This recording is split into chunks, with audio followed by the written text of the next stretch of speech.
विरोध मुस्लिम समाज से नहीं है। मुस्लिम समाज में आपने किस मानसिकता को जन्म दे रखा है? आपने दर्जनों नेताओं को सुना होगा कि लाल किला मेरे बाप ने बनाया, कुतुब मीनार मेरे बाप ने बनाई। किसी क्रिश्चियन से आपने सुना कि गेटवे ऑफ इंडिया मेरे बाप ने बनाया, पार्लियामेंट मेरे बाप ने बनाया, इंडिया गेट मेरे बाप ने बनाया? कोई क्रिश्चियन अपने को Curzon, Dalhousie, Dufferin, Warren Hastings, Clive या माउंटबेटन से नहीं जोड़ता, तो कोई समाज अपने को बाबर, तुगलक, औरंगजेब से क्यों जोड़ता भाई? हमें तो उस मानसिकता को कंट्रोल करना चाहिए था। इस देश का दुर्भाग्य है कि हम शायद दुनिया के इकलौते देश होंगे जिसके राष्ट्रीय राजधानी का जो केंद्र है वो इंडिया गेट के आसपास है, और सब विदेशी लुटेरों के नाम पे आज भी सड़कें हमने एक बदलने की कोशिश की थी तो कितना हो अल्लाह मचा था। आपको औरंगजेब के नाम की रोड मिलेगी, तुगलक के नाम की रोड मिलेगी, बाबर के नाम की रोड है, हुमायूं के नाम की रोड है, शाहजहां के नाम की रोड है। और मैं एक और बात कहूं भारत के मुसलमानों से, मेरे भाई जरा इतिहास में थोड़ा पढ़ लो। मुगलों के जमाने में जानते हैं भारतीय मुसलमानों को बहुत तुच्छ समझा जाता था। 70% जो पोस्ट मिलती थी वो ईरानियों और तुरानियों को मिलती थी। दूसरे नंबर पे वो हिंदू राजाओं को देते थे, राजपूत राजाओं को, और तीसरे नंबर पे वो कन्वर्टेड मुस्लिम्स को देते थे। मतलब जिन लोगों की सबसे ज्यादा बेइज्जती हुई वो आज अपने को उसके साथ जोड़ने लगे। मुझे लगता है इससे ज्यादा मानसिक दास्ता नहीं हो सकती किसी मुस्लिम के अगेंस्ट में। हम नहीं, हम उदाहरण बताना चाहते हैं। देश आजाद हुआ, कितने बड़े बड़े मुस्लिम फनकार और कलाकार, उनको हिंदू नाम रखने में शर्म नहीं थी भाई। दिलीप कुमार, मधुबाला, मीना कुमारी, अजीत, कोई आइडेंटिटी का क्वेश्चन ही नहीं था। और ये मैं पहले भी बोल चुका हूं, मन तड़पत हरि दर्शन को आज, मोरे तेरे बिन बिगड़े सगरे काज। किसने लिखा? शकील बदायूनी ने। संगीत किसने दिया? नौशाद अली ने। गाया किसने? मोहम्मद रफी ने। आज तीनों खिलाफ फतवा जारी हो जाता, क्योंकि तभी देश सेकुलर नहीं था। आज ये देश सेकुलर हो गया। मगर अफसोस कि हम वो सारी परंपरा भूल गए और हम आज कट्टरपंथियों के साथ जुड़ गए। इसलिए मुस्लिम समाज को भी समझना चाहिए इस सेकुलर राजनीति ने आपको भी किन महान परंपराओं से हटाया। आज उस्ताद बिस्मिल्लाह खां के साथ कोई मुस्लिम नहीं अपने को जोड़ता।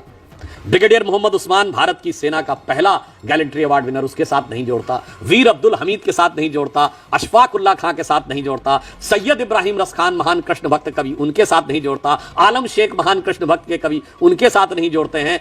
किसके साथ जोड़ते हैं? जाकिर नायक, इशरत जहां, याकूब मेनन, अफजल गुरु, बुरहान वानी। समस्या इस जहनियत में है, समस्या हिंदू मुसलमान में नहीं है। सुधांशु जी, आप खुद गीता पाठ करते हैं, उससे आप रेफरेंसेस लेते हैं, आप रामायण पढ़ते हैं, उससे आप रेफरेंसेस लेते हैं। तो गीता में से एक रेफरेंस मुझे ये मिला, मैं वो श्लोक पढ़ के आपके सामने रख दूं। अज्ञश्चा श्रद्धानश्च च संशयात्मा विनश्यति नायम लोकोस्ति ना परो ना सुखम संशयात्मनः। इसका अर्थ ये है कि जो संशय करता है, जो संशय में रहता है, जो व्यक्ति हमेशा संदेह करता है, वो दुख में रहता है, पीड़ा में रहता है। लेकिन आज तो आपकी पूरी की पूरी सरकार के लिए एक संशय सा पैदा हो गया है विपक्ष के मन में। प्रियंका गांधी जब सदन में बोलती हैं तो कहती हैं कि कायर बहुत दिनों तक इस देश पर राज नहीं कर पाएंगे, ये देश बहुत दिनों तक कायरों के हाथ नहीं रहेगा। बिल्कुल, मगर शायद प्रियंका जी ने स्वयं नहीं पढ़ा है। हम दुनिया के इकलौते देश हैं जो 2000 साल तक विदेशी आक्रमण झेल कर भी बचे रहे। इसलिए नहीं बचे रहे कि जो लोग बहुत समझाने की कोशिश करते हैं, झापड़ मारो दूसरा गाल आगे कर दो। हम वीर थे, लड़ने वाले थे, और जवाब कैसे कैसे देते थे इसका उदाहरण भरा पड़ा है दुनिया के इतिहास में। चंद्रगुप्त मौर्य ने जब सेल्यूकस को हराया था आज से 2400 साल पहले, वहां से लेके विक्रमादित्य ने शकों को हराया, किस प्रकार से समुद्रगुप्त ने हूणों को हराया, बप्पा रावल ने अरबों को हराया। बप्पा रावल ने जो तुर्कों को हराया तो अरबों को हराया था, तो फिर अरब कभी यहां पे लौट के नहीं आए। ललितादित्य मुक्तापीठ जो कश्मीर का राजा था, कितनी दूर तक उसने सेंट्रल एशिया, आज का बहुत सारा चाइना, तिब्बत का एरिया। मगर अफसोस हमें क्या पढ़ाया गया? हमें हारने का इतिहास पढ़ाया गया, हमें जीतने का इतिहास नहीं पढ़ाया गया। हेमू ने जो पानीपत की दूसरी लड़ाई अकबर से हारा, कलकत्ता से लेकर दिल्ली तक 19 लड़ाइयां जीती, 19 में से एक का इतिहास आपने नहीं पढ़ा, हारने वाली लड़ाई। अभी आपने देखा होगा ना, बाजीराव मस्तानी फिल्म आई थी, पेशवा बाजीराव बल्लाड़ भारत के इतिहास के नहीं दुनिया की हिस्ट्री के सबसे सफल जनरल्स में से एक। 40 लड़ाइयां लड़ी और 40 की 40 जीती, एक भी नहीं हारे। फिल्म में क्या प्रेजेंटेशन है? बेबस मजनू। सोचिए कि टोटल इंटेलेक्चुअल एस्टैब्लिशमेंट किस ढंग से प्रेजेंट करता था। और मैं कहना चाहूंगा ये जो प्रियंका गांधी जी, कांग्रेस पार्टी तो उसी विचारधारा की है ना, जो अंग्रेजों से प्रेरणा लेते थे, जो अंग्रेजों के हिसाब से चलते थे। उनको भारतीयता के शौर्य और गर्व का कहां अनुभूति है? उनके लिए तो भारत डरा हुआ रहना चाहिए। क्यों? आपको याद है पार्लियामेंट की नई बिल्डिंग बनी थी तो ये लोग कोर्ट गए थे बहुत से लोग कि उसके ऊपर जो शेर हैं वो आक्रामक दिख रहे हैं। इनको शेर बिल्ली जैसे चाहिए थे, मगर जब से एक शेर आके बैठ गया है, भारत माता का शेर दिल्ली में आके, तब से जितने भारत विरोधी हैं उनके मन में डर आने लगा है। यह बात सहज स्वाभाविक रूप से समझी जा सकती है। लेकिन वो तो ये भी कह रही हैं कि ये देश डर से नहीं चलेगा, ये देश संविधान से चलेगा, ये देश साहस से चलेगा। वो साहस की भी बात कर रही हैं। हाँ बिल्कुल, उन्होंने जो बात कही, साहस किसका, डर किसका।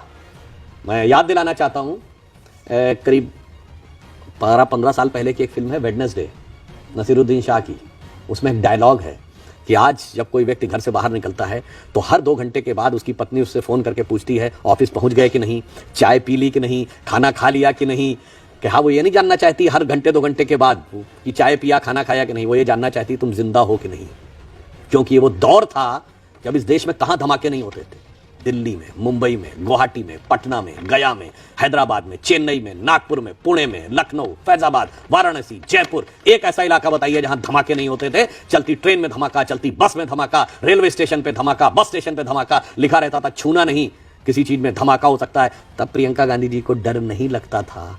अब वो चीजें समाप्त हो गई, अब डर लगने लगा है। तब भारत डरा हुआ था, अब भारत स्वाभिमान से खड़ा हुआ है। अब भारत विरोधी शक्तियां डरी हुई हैं। ये अंतर आया है अब और तब के बाद। ये क्यों बयान आते हैं, उसके पीछे का परिप्रेक्ष्य ये है कि आज की तारीख में आपकी पार्टी के तमाम नेता सीधे सीधे विपक्ष को देशद्रोही की कैटेगरी में डाल देते हैं। क्या राहुल गांधी देशद्रोही हैं? बहुत अच्छा आपने सवाल किया। इंदिरा जी ने पाकिस्तान के 2 टुकड़े किए थे। इसी चुनाव में पाकिस्तान के पूर्व मंत्री फवाद चौधरी ने राहुल गांधी के पक्ष में ट्वीट किया, नेहरू की तारीफ की और आगे क्या लिखा कि मोदी हटना चाहिए, बीजेपी जानी चाहिए, उसके बाद जो होगा वो कर लेंगे। क्यों नहीं उन्होंने बोला कि mister Fawad Chaudhry mind your business, आप कौन होते हैं बोलने वाले। पाकिस्तान के डिफेंस मिनिस्टर ने सीधे सीधे राहुल गांधी जी की तारीफ की। आर्टिकल 370 के बाद जो पाकिस्तान ने शिकायत करने का प्रयास किया, राहुल गांधी के स्टेटमेंट को कोट किया। आप कल्पना कर सकते हैं, इंदिरा जी का ग्रैंडसन और पाकिस्तान उसको कोट कर रहा है। ये तो मैं दर्शकों के विवेक के ऊपर छोड़ता हूं, जो जाकर विदेश में कहें कि democracy in India has finished. तो उनसे पूछा गया judiciary, yes everything has finished. मगर ये विचार कहां से प्रेरित है? उसी इंटरव्यू में राहुल गांधी ने क्या बोला, जब उनसे पूछा गया कि आपका अलायंस तो मुस्लिम लीग से भी है, तो उन्होंने जो बोला वो इसी तेवर में बोला, Muslim League is absolutely secular, I am having no problem about it. यही बोला था ना। और इसी तेवर में Muslim League is absolutely secular, I am having no problem about it, but BJP is committed. क्या यह महज संयोग है कि पिछले 3 साल से जब जब संसद का सत्र शुरू होता है, यह विदेश में कोई भारत विरोधी खबर छपती है? अभी आइए आप 25 नवंबर, इसी 25 नवंबर को भारत का संसद का सत्र शुरू हुआ। 20 नवंबर को यूएस कोर्ट में अटॉर्नी की रिपोर्ट। अब आइए साहब, अगस्त में मानसून सत्र था, उसी अगस्त में 9 या 10 अगस्त को सेबी के खिलाफ रिपोर्ट। अब आप आइए 30 जनवरी 2023 संसद का सत्र शुरू होता है। 24 जनवरी 2023 हिंडनबर्ग की रिपोर्ट। 30 जनवरी को संसद का सत्र शुरू होता है, जाके डेट चेक कर लीजिएगा। 17 जनवरी बीबीसी की डॉक्यूमेंट्री मोदी जी के खिलाफ। अब आप आइए 19 जुलाई 2023 संसद का सत्र शुरू होता है। 18 जुलाई को मणिपुर का वीडियो। अब आइए 2022 में 19 जुलाई को पेगासस की रिपोर्ट और 20 जुलाई को संसद का सत्र शुरू हो रहा है। और पीछे जाइए 29 या 30 जनवरी 2021 को भारत की संसद का सत्र शुरू होता है और 3 फरवरी 2021 को फार्मर्स की रिपोर्ट। और रिपोर्ट उधर से आती है और इधर से हल्ला मचाया जाता है। अब आप खुद समझ लीजिए, इतने सारे सीक्वेंस ये सिर्फ महज संयोग है या एक व्यवस्थित भारत विरोधी प्रयोग है? एक रिपोर्ट तो आप भी लेकर आ गए सोरोस पर। सोरोस हम नहीं लाए, सोरोस ने तो एलानिया कहा है कि मैंने $1 बिलियन रखा है मोदी की सरकार को हटाने के लिए।